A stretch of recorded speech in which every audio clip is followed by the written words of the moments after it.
इसके बाद हम पढ़ते हैं डीकंपोजिशन रिएक्शन।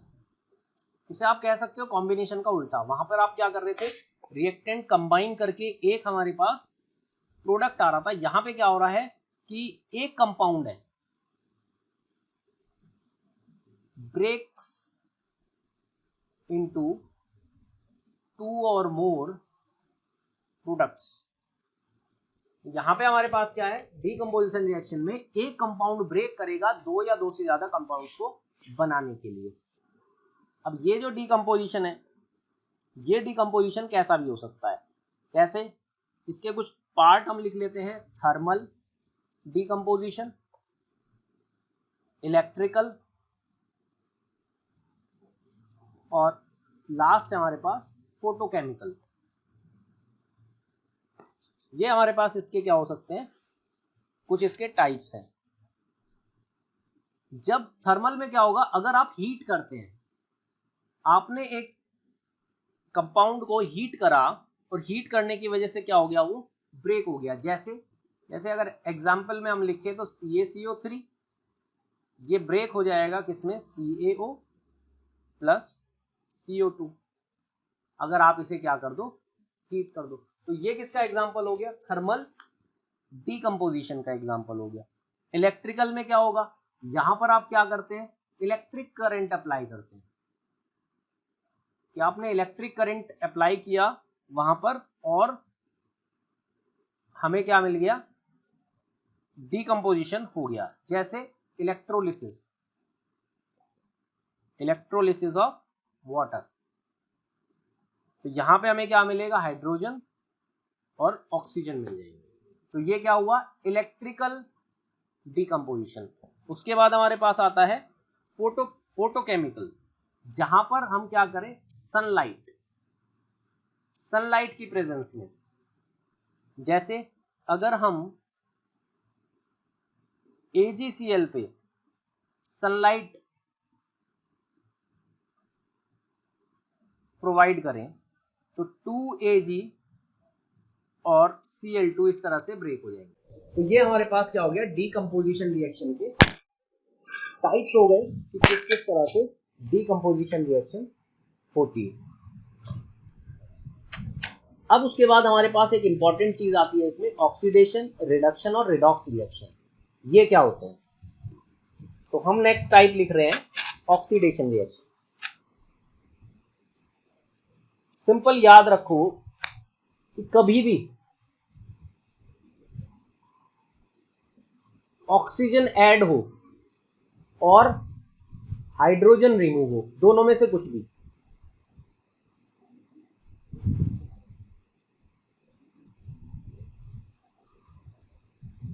या तो ऑक्सीजन ऐड हो रही है या हाइड्रोजन रिमूव हो रहा है, और हम इसी चीज को ऐसे भी कह सकते हैं कि एक इलेक्ट्रोनेगेटिव एलिमेंट ऐड हो जाए या इलेक्ट्रोपॉजिटिव एलिमेंट रिमूव हो जाए, तो हम उसे क्या कहते हैं, ऑक्सीडेशन रिएक्शन कहते हैं। इसके अलावा और क्या हो सकता है, loss of electron by an atom और एन आयन। कोई आयन या एटम जब इलेक्ट्रॉन लूज करता है तो भी क्या होता है, ऑक्सीडेशन होता है। एग्जाम्पल देख लो यहाँ पे कि अगर मैं Mg पे ऑक्सीजन का रिएक्शन कराऊं तो ये बनता है 2MgO। तो यहाँ पर क्या हुआ है, Mg के ऊपर ऑक्सीजन ऐड हो गया यहाँ पे, ठीक है, ऑक्सीजन ऐड हो रहा है और MgO बना रहा है, तो ये क्या हो गई, एक ऑक्सीडेशन रिएक्शन हो गई। इसी तरह से हम क्या देखेंगे, रिडक्शन। रिडक्शन क्या होगा, उसका उल्टा कर दो बिल्कुल, एडिशन ऑफ हाइड्रोजन और रिमूवल ऑफ ऑक्सीजन, या फिर आप कह सकते हो एडिशन ऑफ इलेक्ट्रोपॉजिटिव एलिमेंट और removal of electro negative element. या हम कह सकते हैं गेन ऑफ इलेक्ट्रॉन। इनमें से कुछ भी अगर आप करोगे तो हम क्या बोलेंगे उसे, रिडक्शन। इसका एग्जांपल हम लिख लेते हैं, 2Na plus H2 gives 2NaH। तो यहाँ पे क्या हो रहा है, हाइड्रोजन आके ऐड हो रहा है, तो हम इसे क्या बोलेंगे कि रिडक्शन। उसके बाद हमारे पास आता है रेडॉक्स रिएक्शन। तो जो रेडॉक्स बना है वो किससे मिलके बना है, रिडक्शन प्लस ऑक्सीडेशन। तो इस RED और ऑक्स मिला के क्या बन गया, रेडॉक्स रिएक्शन। मतलब जब एक ही रिएक्शन के अंदर ऑक्सीडेशन और रिडक्शन दोनों हो जाएं तो हम क्या बोलेंगे उसे, रिडॉक्स रिएक्शन बोलेंगे। अब हम देखते हैं ऑक्सीडाइजिंग एजेंट। अभी हम इनकी थोड़ी थ्योरी देख रहे हैं, उसके बाद हम इन्हें एग्जांपल के साथ क्वेश्चंस में करेंगे किस तरह से हम ऑक्सीडाइजिंग एजेंट और रिड्यूसिंग एजेंट को निकालेंगे। ऑक्सीडाइजिंग एजेंट कौन होगा, जो ऐड कर रहा हो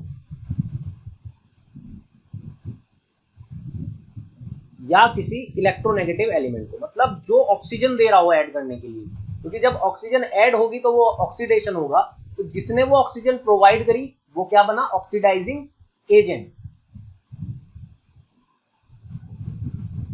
या जब हम इलेक्ट्रॉन लूज कर रहे होते हैं तो वो भी ऑक्सीडेशन होता है, तो जो इलेक्ट्रॉन गेन कर सके उसे हम क्या बोलेंगे, ऑक्सीडाइजिंग एजेंट। इसका उल्टा बनेगा, जो ऐड करे हाइड्रोजन या किसी इलेक्ट्रोपॉजिटिव एलिमेंट को, ठीक है, या फिर हम कह सकते हैं जो रिमूव करे ऑक्सीजन को या किसी इलेक्ट्रोनेगेटिव एलिमेंट को, तो वो क्या होगा, रिड्यूसिंग एजेंट। या इलेक्ट्रॉन लूज करे तो वो क्या होगा, रिड्यूसिंग एजेंट। तो यहां पे क्या था, ऑक्सीजन ऐड करे या हाइड्रोजन रिमूव करे।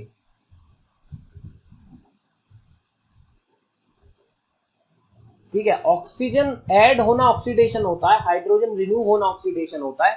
तो जो इन काम को करवा दे, जो ऑक्सीजन दे दे ऐड करने के लिए या जो हाइड्रोजन को छीन ले, वो क्या बनेंगे, ऑक्सीडाइजिंग एजेंट। ऐसे ही हाइड्रोजन ऐड होना रिडक्शन होता है, ऑक्सीजन रिमूव होना रिडक्शन होता है। तो जो हाइड्रोजन दे दे ऐड होने के लिए और ऑक्सीजन छीन ले, वो क्या बनेगा, रिड्यूसिंग एजेंट बनेगा।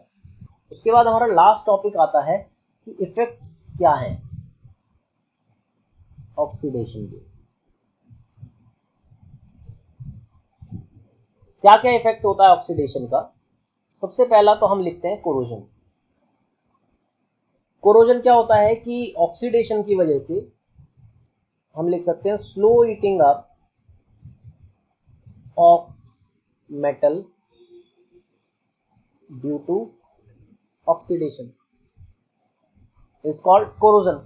अब कोरोजन के अंदर क्या होगा कि कोई भी हमारे पास मेटल है, सपोज आयरन है, और इसकी जो बाहर वाली लेयर होगी उस पे क्या होगा, ऑक्सीडेशन, ऑक्सीजन के वो कांटेक्ट में है, एयर के कांटेक्ट में, और वहां पे क्या बनेगी, एक लेयर बन जाएगी ऊपर, और धीरे धीरे क्या होगा, इसी तरह से हमारा जो मेटल है वो खत्म होता चला जाएगा। यहाँ पे आयरन के केस में हम क्या कहते हैं उसे, रस्टिंग ऑफ आयरन। यहाँ पे हमें क्या चाहिए होता है, एयर यानी कि ऑक्सीजन प्लस वाटर, दोनों चीजें होनी चाहिए आपको अगर रस्टिंग करानी है।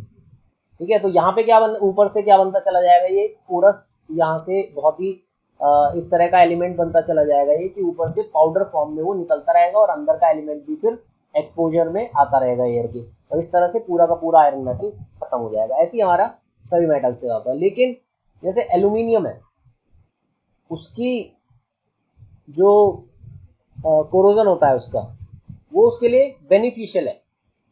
कैसे बेनिफिशियल है उसके लिए, कि वो जो ऊपर लेयर बनाता है ना, उसकी वजह से जो यहाँ पे ऊपर लेयर बन जाएगी इसके ऊपर, उसकी वजह से क्या होता है, अंदर का जो एलिमेंट है वो बच जाता है। प्रिवेंशन कैसे करते हैं हम, कोरोजन से पेंट कर देते हैं, पॉलिशिंग कर लेते हैं। ठीक है, एक तरह से हमें क्या करना है, बस जो एक्सपोजर है एयर का या ऑक्सीजन का वो हमें खत्म कर देना है, अगर हम कोरोजन को प्रिवेंट करना चाहते हैं। उसके बाद हमारे पास नेक्स्ट जो आता है वो आता है रेंसिडिटी। ये क्या होता है कि हमारा जो फूड खराब हो जाता है, हम कह सकते हैं aerial oxidation of food items, और उसकी वजह से क्या होता है, जो फूड है उसका स्मेल एंड टेस्ट खराब हो जाता है, बैड स्मेल एंड टेस्ट। इसे हम क्या बोलेंगे, रेंसिडिटी बोलेंगे। हम क्या कर सकते हैं रेंसिडिटी को प्रिवेंट करने के लिए, तो रेंसिडिटी को प्रिवेंट करने के लिए क्या कर सकते हैं, एंटीऑक्सीडेंट्स फूड के अंदर ऐड कर सकते हैं, जैसे कि DHA और BHT। ये हमारे पास होता है ब्यूटाइलेटेड हाइड्रोक्सी एनिसोल, जो ऑक्सीडेशन होने से रोकेंगे, बचाएंगे, प्रिवेंट करते हैं। और दूसरा हमारे पास होता है ब्यूटाइलेटेड हाइड्रोक्सी टोलिन। उसके बाद आप क्या कर सकते हो, एयर टाइट कंटेनर में रख सकते हो। एयर टाइट कंटेनर में रखने से भी क्या होगा, ऑक्सीजन के साथ उनका एक्सपोजर कम हो जाएगा और जो फूड है वो ज्यादा टाइम तक चल पाएगा। उसके बाद आपने चिप्स में देखा होगा packed with nitrogen gas, nitrogen gas के साथ हम पैक कर देते हैं जिसके साथ वो रिएक्ट ना करे और वहां पे हमें ऑक्सीडेशन देखने को ना मिले।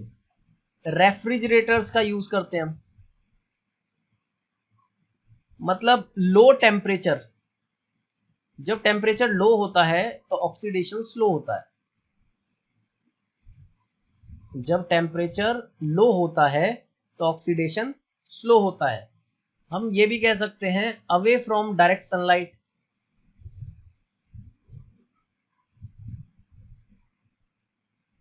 आप यहां कह सकते हैं कि टेम्परेचर अगर हाई है तो ऑक्सीडेशन भी फास्ट होगा, तो खाना जल्दी खराब होगा। तो गर्मियों में आपने देखा होगा खाना जल्दी खराब हो जाता है, जबकि सर्दियों में कुछ ज्यादा टाइम तक चलता है, या आप फ्रिज में रख देते हैं ज्यादा टाइम चलता है, तो ऑक्सीडेशन वहां पर स्लो हो जाता है। तो यहां पर हमारा ये चैप्टर खत्म होता है, जो हमारा थियोरी पार्ट है। अब हम इसके ऊपर क्वेश्चन करेंगे, जिसके अंदर क्वेश्चंस में हमारे प्रीवियस ईयर क्वेश्चंस होंगे और साथ में हमारे पास होगा इसमें जितना भी केमिकल इक्वेशन को बैलेंस करने का काम है, बैलेंसिंग वाला पार्ट होगा, कॉन्सेप्चुअल क्वेश्चंस होंगे। तो ये सारा का सारा हम कवर करेंगे। इसमें एनसीईआरटी के भी क्वेश्चन होंगे, उसके बाद एग्जाम्पलर हम इसके अंदर रखेंगे। तो नेक्स्ट जो वीडियो होगी उसके अंदर हम बहुत सारे इसके क्वेश्चन करेंगे और क्वेश्चन बैंक हम इसका पूरा अपना प्रिपेयर करेंगे।